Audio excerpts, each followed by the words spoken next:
I.S.U.P.K. A brother asks, is it wrong to cook on the Sabbath? And another brother asks, is it wrong to have Israelite waiters serve you on the Sabbath? These are two separate questions. No, neither one is wrong. I'll explain. If cooking on the Sabbath is, of course, absolutely lawful. What's wrong is if you go and hire your employee and force your employee to work on the Sabbath. So let's say you own the restaurant. You're the owner of the restaurant. You already know that the law about the Sabbath is concerning employers, not employees. The law on the Sabbath is for employers, not employees. Everybody understands? No servile work on the Sabbath, meaning I cannot make my servant work on the Sabbath. That's what the law of the Sabbath day is concerning. The law of the Sabbath day is not about the employee. The employee gets to do whatever he wants to do on the Sabbath. It is made for him. Give me that in the New Testament. For man is not made for the Sabbath, but Sabbath made for the man. The Sabbath is your day. An employer can't make you work on that day. Everybody understands? If I need to go back through it, you got to tell me because I'm moving on. Let's say you're in a restaurant and you will not let, because you know what the Sabbath is really about, you know it's about not forcing someone to work for you. You're in a restaurant and you have a black waiter and it's Saturday. Should you tell who would you talk to? Should you tell the restaurant manager, I can't let him serve me because he's black on the Sabbath, so give me a white waiter instead? Should you do that? Would that be wrong? Yes, it would be wrong. You should allow them to serve you on the Sabbath. Who can tell me why? And I need some precepts. I'll give you a second and I got to give them to you. See me one more time, come on. I appreciate it. Let's start with here. The man is not made for the Sabbath made for the man. And then let's go to the scripture where the Most High said, if thy ox falleth in a ditch on the Sabbath, which should be right around there. And that will give you the answer to the question about the waiter, all right? You have the Sabbath made for man? Go ahead, read it nice and loud. We're in the book of Mark.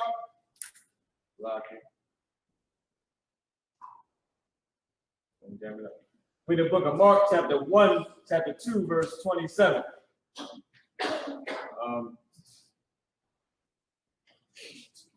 Chapter 2, verse 27. And he said unto them, the Sabbath was made for man, and not man for the Sabbath. Skip above it a little bit.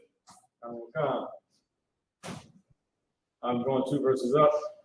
Oh, Salaki, 3 verses up. We're in the book of Mark, chapter 2, verse 24. And the Pharisees said unto him, behold, why do they on the Sabbath day, that which is not lawful? Why do they on the Sabbath day do that which is not lawful? Right? Why? Because Christ and his disciples were picking corn in a cornfield and eating the corn on the Sabbath day.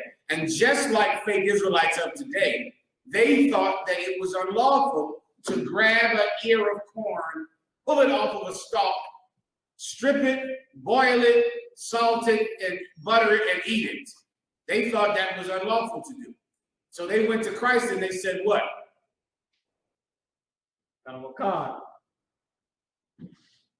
Now, the salt and the butter is not in the Bible, but I just assume there's some salt and butter on that corn. I would imagine. Hell, I mean, they're not savages. Keep going.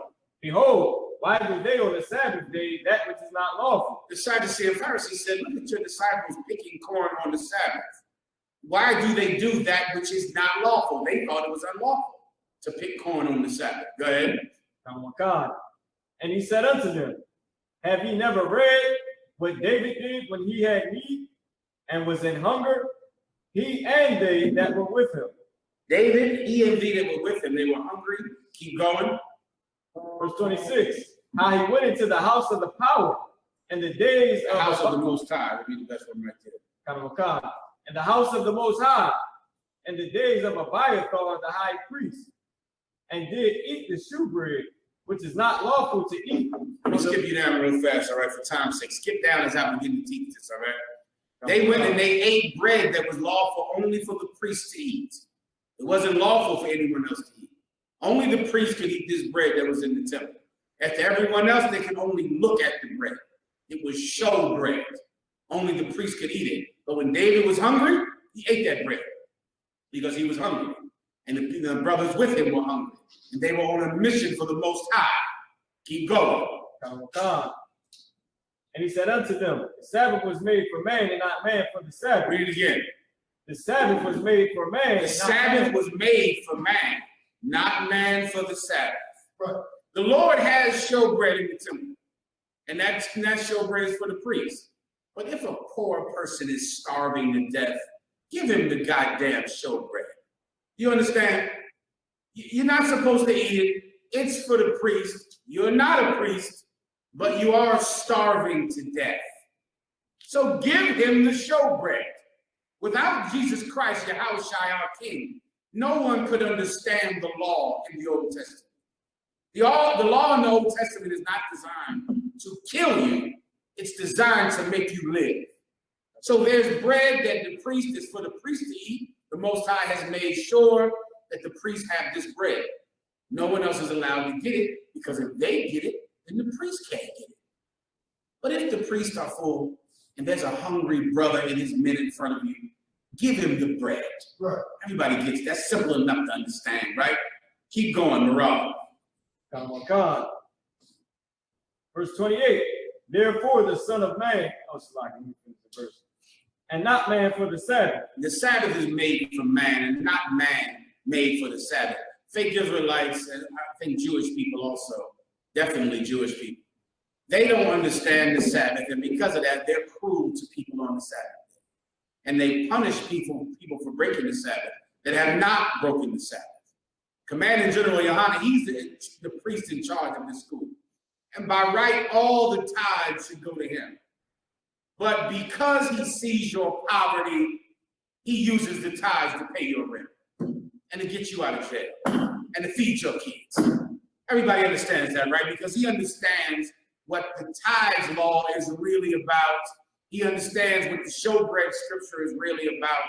He understands the Bible, and your preacher or your Musa, what's that Jewish word for teaching? Moreh. Your Moreh does not understand the Old Testament or the New.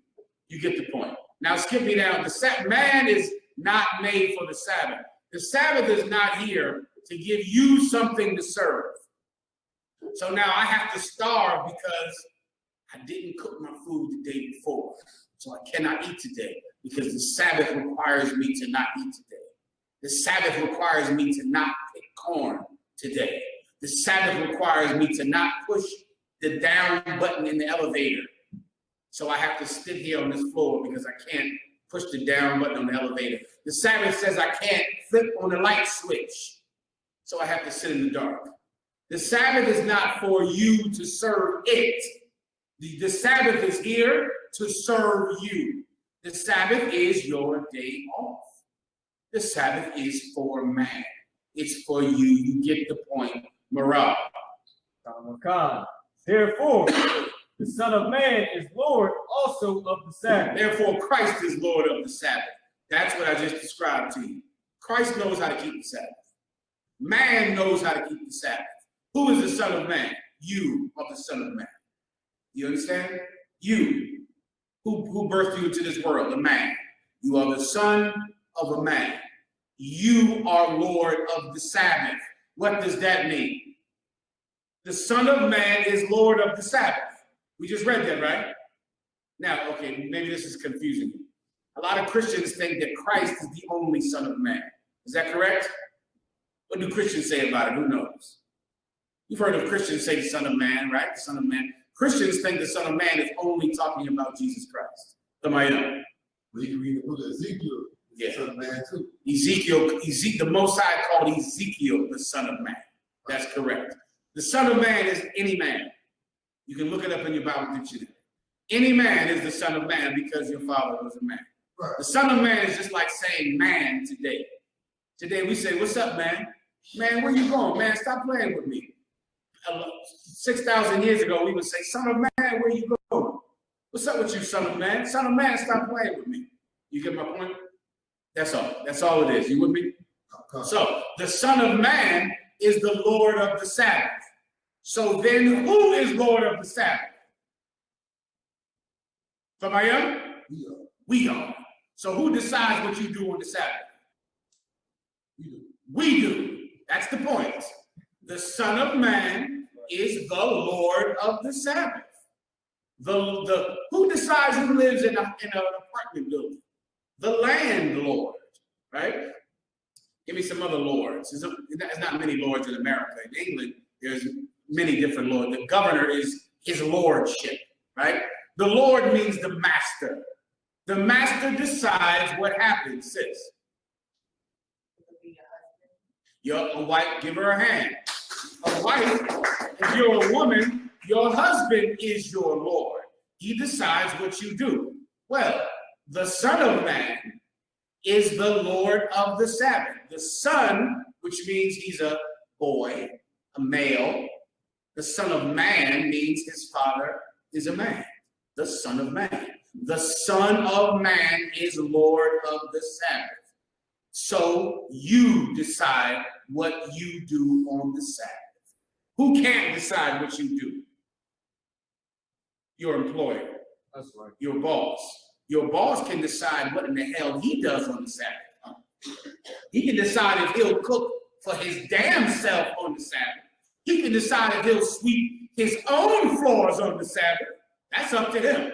If your boss want to go into the job and clean up the whole store on the Sabbath, the Son of Man is Lord of the Sabbath. He can go in there and do what the hell he feels like doing on the Sabbath. But he can't tell you what to do on the Sabbath. That's your day off. You get my point? Now, skipping down to your ox falls in the ditch. Somewhere around there or somewhere. That was the end of it in Mark. Done. That was one in Matthew. So. Now, to the brother's question in specific is, what if you're in a restaurant and you're in the restaurant on the Sabbath, and your waiter is an Israelite, and you know you cannot force anyone to serve you on the Sabbath, but your waiter is an Israelite. Well, what are your options there? You could go to the manager and you could say, I can't let Jamal or Shaniqua wait on me because they're an Israelite. So I don't want them to wait on me. Then what happens to Jamal or Shaniqua? Sis, they might get fired. At the least, they won't get your tip. That's the least that might happen to them. They won't get your tip money. And who will get your tip money? Shaniqua. I was about to say Shaniqua won't get your tip money. Sis, please. Esau. The white man will get your tip money. Shaniqua and Jamal will not get your tip money. Is that right? No, it is not right. It's wrong. The law says don't give this bread to anyone who's not a Levite priest. But if the brother is from the tribe of Judah and he's poor, give him the bread. Right? Give him the bread. The brother, the brother and the sister, they should be off today. They shouldn't have to be at work. They should be home. They should be with their family, serving food to their children, playing, games with their kids, right? Laying in the bed with their woman. But they're here because this is hell, and we're in captivity. The least I can do is give them a tip today. That's the least I can do, right? The least I can do for this brother or sister is let him have my tip. Also, brothers and sisters, make sure you tip people, all right? You tip them. You're the goddamn restaurant, man. You tip that brother, that sister. Tip the devil so the devil can know you are better than him. You get my point? That's a whole different topic. That's how to gain power over people. I'll explain that to you another night. Put your hand up for 1 second. Tip the Israelite because they're being forced to come to work. And if you don't tip them, they're still going to be there for 8 hours, except they'll get paid nothing. Which is why it's so cruel. The whole restaurant industry is so goddamn cruel because in essence, they're working for nothing. They're working for those tips. Those tips are their pay. You don't have to get paid minimum wage in the restaurant industry. You can get paid $3 an hour. And the rest of it is for tips. So they'll work all day, and the only pay they get is tips, which is a rule that comes from slavery. Tipping is from slavery. Tipping was instituted. It became a tradition at the end of the Civil War. At the end of the Civil War, you had a lot of people who worked for a lot of white people for free, right? But then the Civil War came, and now black people were free, but they didn't have any. They had no what? No jobs. Remember, if you free a slave, you've also just taken away his job. So they were in the South with no job, and slavery was illegal. So what white people began to do is to give every black person that would carry their bag, help them up the steps, do something for them. They began to give them a little bit of money that was not paid. Why? Because white people didn't want to pay black people, because black people were just their slaves last week. They didn't want to give them a salary because they looked at them as being subhuman. But they were willing to legally give them a little money, which meant they couldn't get arrested for slavery. You understand? As long as a white person gave you $1 when you cleaned up their floor, the government couldn't say that you were their slave, because they gave you the smallest amount of money possible to say, this man is not my slave. I didn't give him food. I didn't give him shelter. I gave him $2 for picking up that cup. That meant I am legally employing this person because I gave them a tip. Every person that sees him will give him a tip. And that's where tipping comes from. Tipping is the first pay that slaves used to get because white people didn't want to give them salaries. And of course, a slave was willing to take it because now he couldn't live in his house anymore. He couldn't get fed anymore because now he was free. So he took the tip. He took it. And now here you are in 2018, still working for goddamn tips with an African in the White House. Right. Please, sis. Like it's like times when I've been on the train and stuff like that, and I see like a homeless person, Right. Hispanic, Right. or Native American, like they'll ask for money, but like they're saying they're hungry. If I have food in my hand, it's okay for me to give them that food. Yes. It's Instead of completely. giving them the money. Yes. And that's what I've been doing. That's fine. That's fine. You give them what you have. Remember, we're about one step above being that homeless person. Right. Right? You about one paycheck from sitting right next to him saying, can I have some money? Or can I get some food? We're all just trying to help each other with what we have. The ones who are at fault are the rich of our people. People like, hold your point. People like Kanye West, that's who's at fault. Him. People like him, they're the ones at fault. You're a poor sister with a little more blessing than that person. Giving them your leftovers, man, hand it over, hold your point. The brother or sister will thank you for it. Let me wrap it up. Give me if thy ox falls in the ditch on the Sabbath. You have it? Is that Matthew 14 and 13? Is that right, Morel? I didn't put it yet, so I was taking it. Give me if thy ox falleth in the ditch. I'm sorry, 15 and 14. Someone try that. Check that out. Then I'll get the rest of the questions, all right?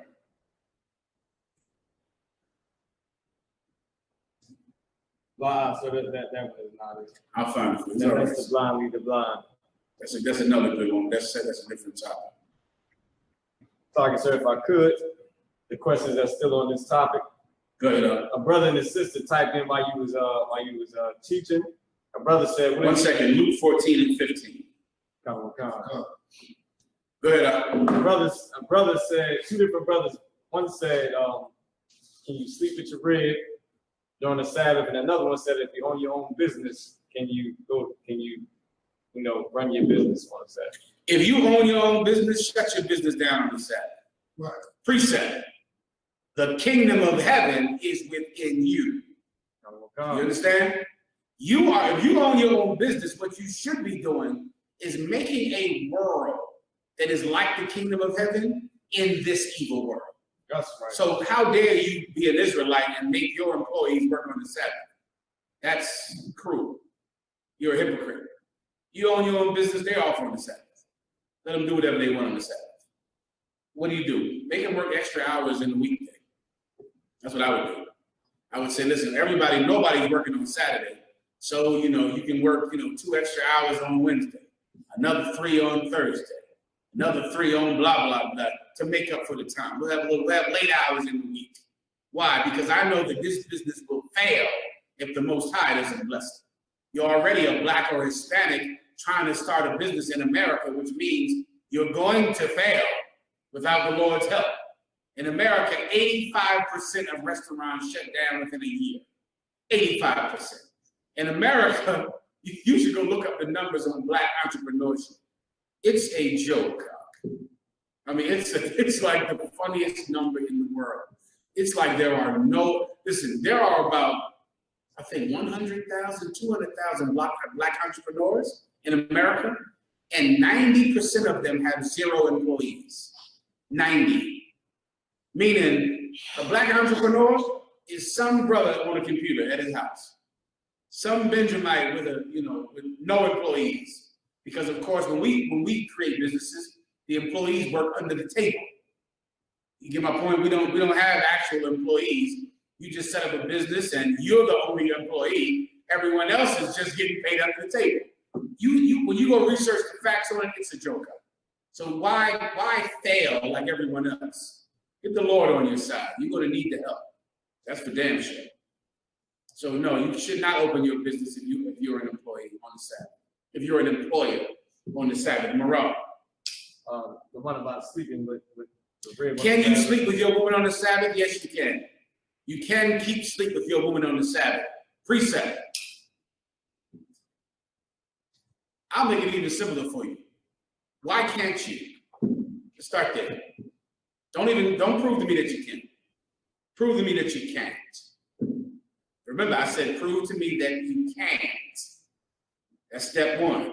I've heard this before, of course. I've heard everything. So prove to me that, confound me. Prove to me that you cannot have sex on the Sabbath day. Marah. Where there is no law, there is no sin. I said prove to me that you cannot. You just proved that you can. I was trying to avoid that, Marah. Give Marah a hand. He couldn't do it. He's too righteous to do it. Sis. Good. My question to you, Father, is can you have sex with your husband before class? Is that like righteous or lawful? As long as you are finished before the sun goes down, right? If you have sex, to be specific, if seed comes out of the man, he is unclean until the evening. So you can start playing a timing game if you want. All right, you might get jammed up, but you can start playing the time. You can start looking at that clock like, come on, with it, let's go. You can try if you want, but he will be unclean.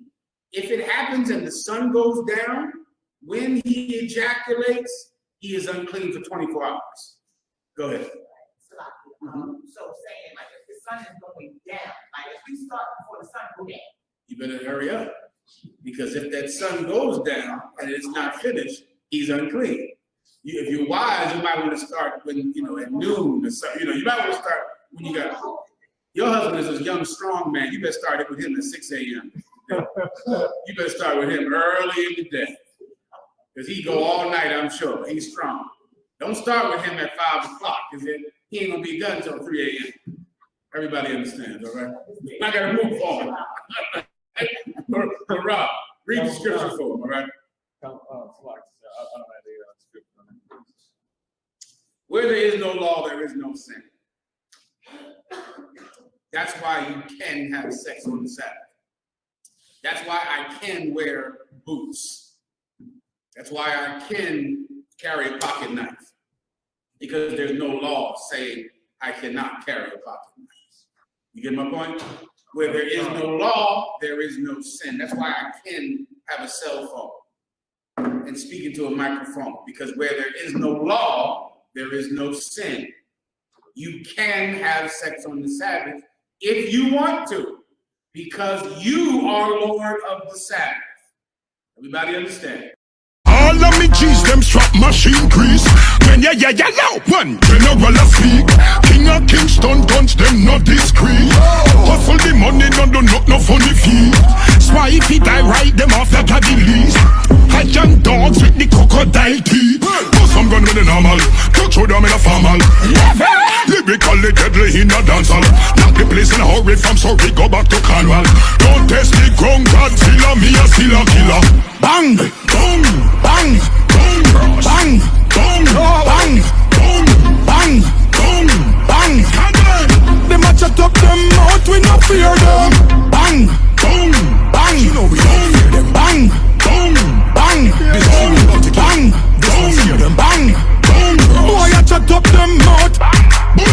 Now we that make me brain a move like 14 shooter. And the truth of me have high grade and me never need a tutor. I over killer them and make the most up of the weekend. Fire shop locks and you go sleep. Go run and I go deal with none of them baboon. Your dog them know me head sick, it's something more like brain tumor.